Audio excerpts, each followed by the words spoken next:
Hello guys, welcome to today's Topic TV. Ingat po tayo mga kababayan, wag po nating hahayaang magbitbit ng mahahalagang bagay ang ating mga anak sa labas ng bahay katulad ng cellphone. Dahil isa ito sa maaring ikapahamak ng ating mga anak. Isang bata kasi ang natangayan ng cellphone ng isang matandang lalaki na tila kinausap at nilinlang niya ito para makuha ang cellphone. Sa video makikita ang isang matandang lalaki na nakabisikleta na kinakausap ang isang batang babae sa tabi ng kalsada. Kinuha nito ang cellphone ng bata at inutusan na mag-antay muna siya sa may gilid. Duda ng ilan, tila may sinabi ito sa bata na panlilin lang kaya ito sumunod sa kanya. Tinangka pa ng batang kunin ulit ang cellphone niya subalit hindi ito ibinigay ng matanda. At may sinabi pa sa kanya na panlilin lang na tila antayin na lang muna siya sa may tabi. Kaya agad namang sumunod ang bata. Nagpapasalamat na rin ang mga magulang ng bata na hindi ito tuluyang nilayo na maaring ikapahamak nito.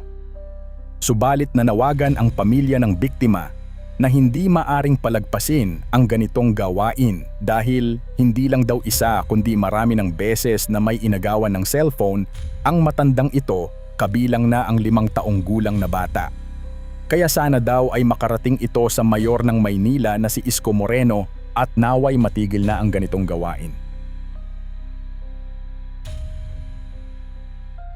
Dito naman sa Carnation Street sa Binangonan, Rizal, isang bata din ang inagawan ng cellphone ng isang riding in tandem habang ito'y naglalakad.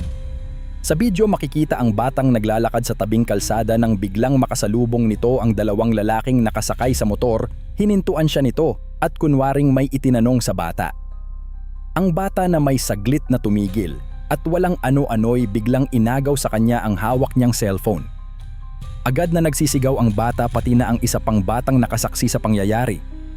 Agad ring humingi ng tulong ang pamilya ng biktima na kung sino man daw ang may kuha ng CCTV sa mga oras na iyon dahil tumakbo ito papuntang Aristorenas at patuloy na inaalerto ang ibang karatig na lugar sa pagkakakilanlan ng mga suspek.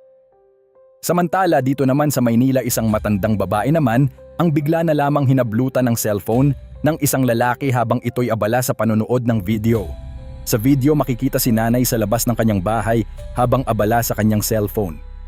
Nang walang ano-ano'y isang lalaki ang dumaan at bigla na lamang inagaw sa kanya ang cellphone niyang hawak.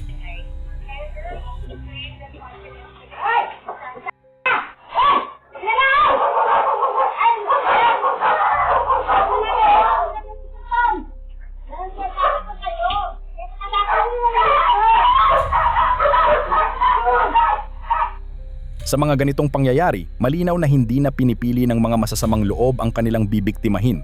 Bata man o matanda, basta may pagkakataon, sila ay umaatake.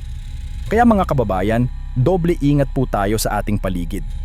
Turuan natin ang ating mga anak na huwag basta makipag-usap sa hindi kakilala at huwag agad magtitiwala kahit mukhang mabait ang lumalapit sa kanila.